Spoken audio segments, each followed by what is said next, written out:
इस movie blood sucking bastards के start में हम एक लड़के इवान को देखते हैं। जिस कंपनी में वो काम करता था वहाँ पर 4 लोग और भी थे, जिसमें उसकी एक फीमेल कोलीग थी और एक उसका बेस्ट फ्रेंड। शुरू में इवान की कोलीग उसे पसंद किया करती थी और उसने इवान को इस बारे में बताया भी था, लेकिन उस वक्त इवान के दिल में ऐसी कोई बात नहीं थी तो उसने उसे मना कर दी। इसीलिए वो अब उससे रूड रहती थी। इवान ने उसे कई बार मनाने की कोशिश की लेकिन वो मानती ही नहीं थी। अब तो इवान भी उसे पसंद करता था और उसे कई बार कह भी चुका था, लेकिन जब भी वो ये कहता तो उसकी बात का जवाब ना देती और हमेशा वहाँ से चली जाती। इवान के बाकी कोलीग्स भी इस बात को नोट करते थे। इवान के ग्रुप में 5 ही लोग थे, लेकिन इस ग्रुप के अलावा भी वहाँ पर एक वर्कर था। वो इन लोगों को हमेशा तंग किया करता था कि याद है एक बार मैं तुम लोगों से एक गेम में पैसे जीत गया था, वो मुझे दो। असल में इवान के बेस्ट फ्रेंड के अलावा जो 2 कोलीग्स थे उन्होंने इसके पैसे देने थे, लेकिन वो बहुत लेजी थे और आज तक उसके पैसे अपने पास रख के बैठे हुए थे। तभी उनमें से एक कोलीग बाहर रिसेप्शन पर जाता है और रिसेप्शनिस्ट से मीठी मीठी बातें करने लगता है। वो चाहता था कि मुझसे दोस्ती कर ले, लेकिन वो उसे अच्छा नहीं समझती थी क्योंकि वो बहुत बड़ा फ्लर्टी इंसान था। तभी वहाँ पर इवान आ जाता है तो रिसेप्शनिस्ट का सारा ध्यान इवान की तरफ लग जाता है और यहाँ पर हमें फील होता है कि वो इवान को पसंद करती थी, लेकिन इवान उसकी तरफ देखता भी नहीं था क्योंकि वो अपनी कोलीग को जो पसंद करता था। अब उस कंपनी का बॉस वहाँ पर आता है और वो इवान से कहता है कि तुम जानते हो ना, मैं अपनी कंपनी के लिए आज मैनेजर अनाउंस करूंगा। तो इवान कहता है कि जी जी मैं जानता हूँ। इवान बहुत एक्साइटेड था क्योंकि उसे लग रहा था कि वो ही मैनेजर बनेगा, क्योंकि वो बहुत पुराना भी था और बहुत ज्यादा हार्ड वर्किंग भी। वो तो यही चाहता था कि वो मैनेजर बने क्योंकि उसे कंपनी को अच्छे से चलाना भी आता था। अब वो सब लोग इकट्ठे होते हैं और बॉस का इंतजार करने लगते हैं कि कब वो मैनेजर का अनाउंस करे। इवान काफी खुश होता है और अब बॉस मैनेजर अनाउंस कर देता है, लेकिन उसका नाम सुनते ही इवान बौखला जाता है। उसे यकीन नहीं आता क्योंकि बॉस ने उसे मैनेजर नहीं बनाया बल्कि उसकी जगह एक नए वर्कर को मैनेजर बना दिया जिसका नाम मैक्स था। इवान मैक्स को अपने कॉलेज के दिनों से जानता था, वो उसे बिल्कुल पसंद नहीं करता था और अब तो ये हो गया, अब तो इन दोनों में क्लैश जरूर आएगा। इनफैक्ट जब इवान कॉलेज में था तो उसकी गर्लफ्रेंड ने मैक्स के साथ मिलकर उसे चीट किया और इस बात की वजह से मैक्स को कॉलेज से इंसल्ट करके निकाल दिया गया। इवान के दिल में बस यही बात थी कि इतने बुरे आदमी को क्यों मैनेजर बना दिया। दूसरी तरफ मैक्स तो हवाओं में था, उसे बहुत खुशी थी मैनेजर बनने की। वो सबसे मीठी मीठी बातें करने लगता है और कहता है कि मैं आपके लिए अच्छा मैनेजर साबित होऊंगा। वो सब लोगों के दिल में घर बना लेता है पहले दिन ही। इवान को इस बात का बहुत गुस्सा था और वो बेचारा गुस्सा करता भी क्यों ना। वो बॉस के पास जाता है और कहता है कि आपने सही फैसला नहीं लिया, आपने क्यों किया ऐसे। तो बॉस कहता है कि देखो इवान, मैं जानता हूँ तुम कितने हार्ड वर्किंग हो और मेरे पास कितने अरसे से काम कर रहे हो, लेकिन देखो मुझे कैपेबिलिटी भी तो देखनी है ना। वो बेशक नया है लेकिन वो जानता है कि कंपनी को कैसे चलाना है। बॉस कहता है कि बस तुम अपने काम पे ध्यान दो। इवान वहाँ से हर्ट होकर चला जाता है। इवान नोटिस करता है कि मैक्स पहले ही दिन उसकी दोस्त यानी कोलीग से मीठी मीठी बातें करने लगता है जैसे वो सबसे किया करता है। इवान वहाँ पर आता है तो वो अजीब तरह से देखता है तो मैक्स कहता है कि क्या देख रहे हो मुझे, तुम अपना काम क्यों नहीं कर रहे हो, और अब से मैं तुम पर चेक रखूंगा कि तुम कितना काम करते हो, इसलिए बेहतर है कि अपने काम पर जाओ तुम। इवान को देख के काफी हैरत होती है कि आते साथ ही रोब जमा रहा है और इसकी नजर तो मेरी कोलीग पर भी है। एक रात हम देखते हैं कि इवान का कोलीग नाइट शिफ्ट पर होता है। वो अपने काम में मगन होता है कि एकदम उसे अजीबोगरीब आवाजें आने लगती हैं जैसे कोई गुर्रा रहा हो। उसे लगता है कि शायद नींद की वजह से उसे ऐसा फील हो रहा है और उसका वहम है, लेकिन आहिस्ता आहिस्ता आवाजें बढ़ने लगती हैं। अब वो काफी डर जाता है और वॉशरूम में चला जाता है। वॉशरूम में जाते ही कोई उस पर अटैक कर देता है। वो पूरी तरह से जख्मी हो जाता है। अब अगली सुबह इवान जब कंपनी आता है तो देखता है कि उसके दोस्त की बाइक बाहर ही खड़ी हुई है। वो गार्ड से पूछता है कि क्या वो बेचारा रात से इधर ही काम कर रहा है। तो गार्ड कहता है पता नहीं सर, मैंने तो उसे नहीं देखा। इवान उसे बहुत ढूंढता है और जब वो वॉशरूम जाकर देखता है तो वहाँ पर उसके कोलीग की डेड बॉडी होती है जो कि पूरी तरह से खाई हुई थी, जैसे उसके किसी ने चीर फाड़ कर दी हो। उसके सारे कपड़े खून से भरे हुए थे। ये देखकर इवान चीख पड़ता है। उसे यकीन नहीं आ रहा था कि उसका कोलीग मारा जा चुका था।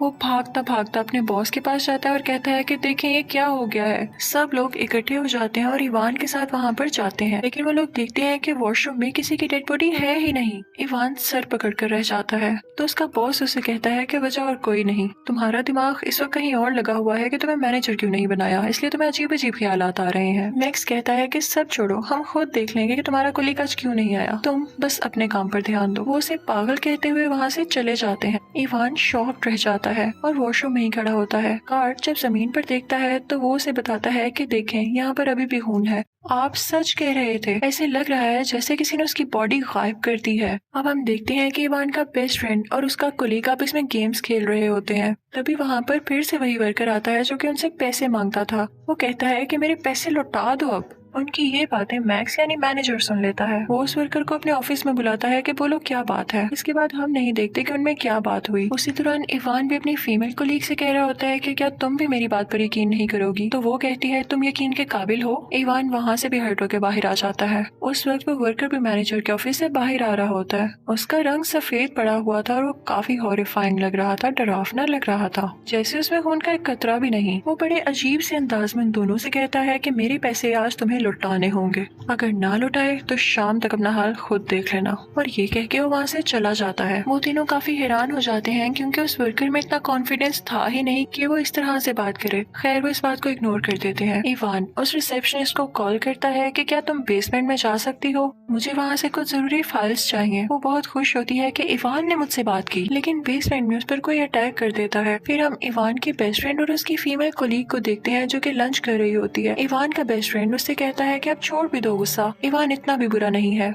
तो वो कहती है मुझे इससे कोई फर्क नहीं पड़ता कि वो अच्छा है या बुरा, मैं बस इतना जानती हूँ कि वो पागल है और स्टूपिड है। पीछे से इवान भी आ जाता है और ये सब सुन लेता है। उसे देख के उसकी फीमेल कोलीग वहाँ से चली जाती है। वो वहाँ से गुस्से से निकल जाती है और जाते हुए से वो रिसेप्शनिस्ट नजर आती है। उसका रंग भी अब काफी सफेद हो चुका था, लेकिन उसने लिपस्टिक लगाकर खुद को कवर करने की कोशिश की थी। वो अजीबोगरीब हरकतें करने लगती है, लेकिन वो फीमेल कोलीग उसे इग्नोर करते हुए वहाँ से निकल आती है। दूसरी तरफ हम इवान और उसके बेस्ट फ्रेंड को बातें करते हुए पाते हैं। वहाँ पर वो वर्कर भी आ जाता है जिसके इन्होंने पैसे देने थे, यानी इवान के दोनों कोलीग्स ने। वो उसके साथ बोर्ड पर जोर से एक चाकू मारता है और कहता है कि देख लो टाइम निकला जा रहा है। इवान का बेस्ट फ्रेंड काफी डर जाता है कि कहीं ये मुझे मार ही ना डाले। वो इवान से कहता है कि फिलहाल अभी के लिए तुम इसे $20 दे दो, मैं तुम्हें बाद में लौटा दूंगा प्लीज।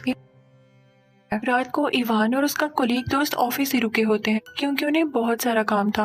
इवान अपने दोस्त से कहता है कि क्या तुम बेसमेंट में जा सकते हो, मुझे वही फाइल्स चाहिए, अभी तक नहीं मिली। जैसे ही वो जाता है इवान खुद मैक्स के ऑफिस में चला जाता है। इवान जब मैक्स के ऑफिस में जाता है तो देखता है कि उसके दोस्त की पिक्चर को हाईलाइट किया गया है, सर्कल किया गया है, जैसे इसके पीछे मैक्स का कोई इंटेंशन हो कि उसे मारना चाहता है। और यही नहीं, बॉस की पिक्चर पर भी उसने हाईलाइट किया हुआ था। दूसरी तरफ बेसमेंट में उस कोलीग को वही रिसेप्शनिस्ट मिलती है जो कि उसे अपनी तरफ अट्रैक्ट करती है, लेकिन इसी दौरान उसकी शक्ल खौफनाक हो जाती है और वो उसकी गर्दन पर काट लेती है। इवान को पता चल चुका था कि मैक्स असल में है कौन। वो था एक वेम्पायर और वो बाकी सबको भी अपने जैसा बना रहा था। उसे देख के काफी गुस्सा आता है और वो बाहर निकल आता है तो देखता है कि उसका कोलीग जख्मी है। वो उसे कहता है कि तुम यहाँ से चले जाओ। उस दौरान ऐसे लग रहा था जैसे कोई और भी वहाँ पर आ रहा है, तो इवान खुद को एक रूम में लॉक कर लेता है और इसी के साथ कोई रूम का दरवाजा जोर जोर से नॉक करने लगता है, पीटने लगता है। इवान वहाँ पर डर के छुप जाता है और उसकी आंख लग जाती है। अगली सुबह बॉस, मैनेजर और उसका बेस्ट फ्रेंड वहाँ पर आते हैं और जब बॉस ये देखता है कि ये सो रहा है तो वो इवान से कहता है कि बहुत हो गया, मैं तुम्हें नौकरी से निकाल रहा हूँ। तो मैनेजर यानी मैक्स बॉस से कहता है कि कुछ नहीं होता, इसे एक और चांस दे दे, है तो ये अच्छा वर्क करना। इवान काफी डरा हुआ था। वो बॉस से कहता है कि मेरा कोलीग भी मर चुका है,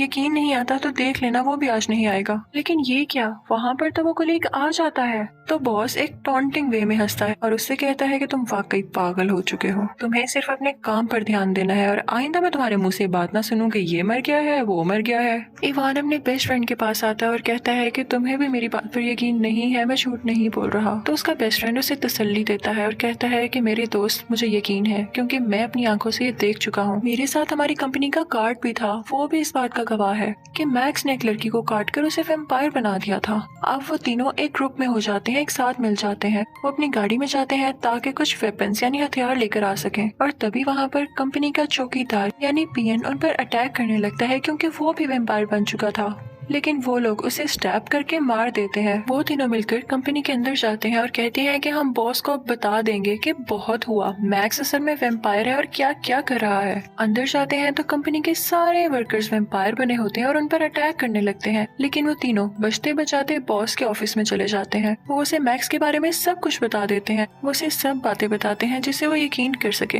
लेकिन बॉस तो शॉक ही नहीं होता। वो बड़े इजी वे में कहता है, मैं जानता हूँ मैक्स वैम्पायर है। तो इवान कहता है कि आपने उसे रोका क्यों नहीं। तो बॉस कहता है तुम लोगों की ही गलती थी, तुम लोग लेजी होते जा रहे थे, कोई काम पर ध्यान ही नहीं था। मैंने जानकर मैक्स को हायर किया ताकि वो सबको वेम्पायर बना दे। ये बात तो ये कि ये तुम लोगों की सजा थी। दूसरी बात ये कि वेम्पायर्स बहुत एक्टिव होते हैं इवन रात में भी, और अब देखो मुझे अच्छा आउटपुट मिल रहा है। जो जो लोग वेम्पायर बनते जा रहे हैं वो बड़ा अच्छा काम कर रहे हैं। अभी तो तुम लोगों की भी बारी है। मैक्स इवान से कहता है कि याद है जब मुझे कॉलेज से निकाला गया था और मैंने कितना वीक महसूस किया था, तो मैंने भी सोचा कि अब मैं स्ट्रॉन्ग बनूंगा।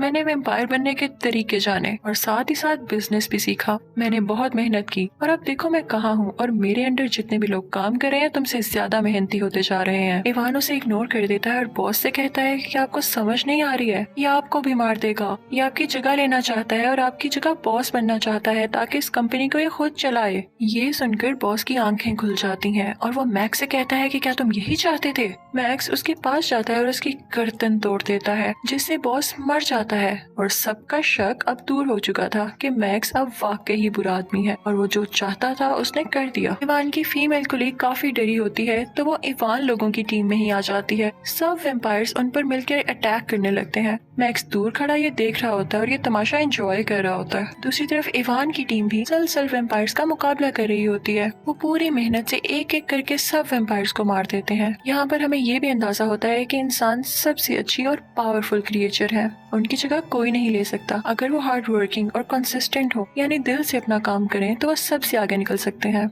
मैक्स इवान की फीमेल कोलीग को पोजेस कर लेता है और अपने ऑफिस में ले आता है। दूसरी तरफ कुछ बचे हुए वेम्पायर्स उन पर अटैक करने की कोशिश करते हैं लेकिन गार्ड उनके बीच में आ जाता है और वो बेचारा खुद जख्मी हो जाता है। अब वो बेचारा भी इंसान नहीं रहा था। इवान किसी न किसी तरह मैक्स के ऑफिस में आ जाता है और अपनी फीमेल कोलीग को बचाने की कोशिश करता है, लेकिन मैक्स यहाँ पे बहुत पावरफुल हुआ था। वो उन दोनों को मारता है, उन्हें इंजर्ड कर देता है। इवान की फीमेल कोलीग हिम्मत करती है और एक मैशेटी उसके सर में दे मारती है, जिससे मैक्स काफी जख्मी हो जाता है। फिर उसके बाद वो उसके दिल पर भी स्टैब करती है, जिससे फाइनली वो मर जाता है और ब्लास्ट हो जाता है, जिसकी वजह से उसका खून चारों तरफ फैल जाता है। लेकिन इवान और उसकी दोस्त काफी खुश थे कि उन्होंने उस वेम्पायर, उस जालिम इंसान को मार दिया जो कि असल में इंसान कहलाने के काबिल ही नहीं था। इवान की दोस्त यहाँ पर शर्मिंदा होती है और इवान से सॉरी करती है कि मैंने तुम्हें इतना अरसा गलत जाना, जबकि तुम बहुत अच्छे इंसान थे जो सबका भला चाहते थे। उन दोनों का यहाँ पर फिर से पैचअप हो जाता है। अब उनमें सुलह हो चुकी थी और वो फिर से एक साथ थे। अब वहाँ से इवान, उसकी कोलीग और उसका बेस्ट फ्रेंड मिलकर चले जाते हैं। लेकिन फिर हम उस कंपनी के अंदर का सीन देखते हैं जब मेट वहाँ पर सफाई करने जाती है और बिखरा हुआ और खून से भरा हुआ कमरा देखकर वहीं पर रुक जाती है।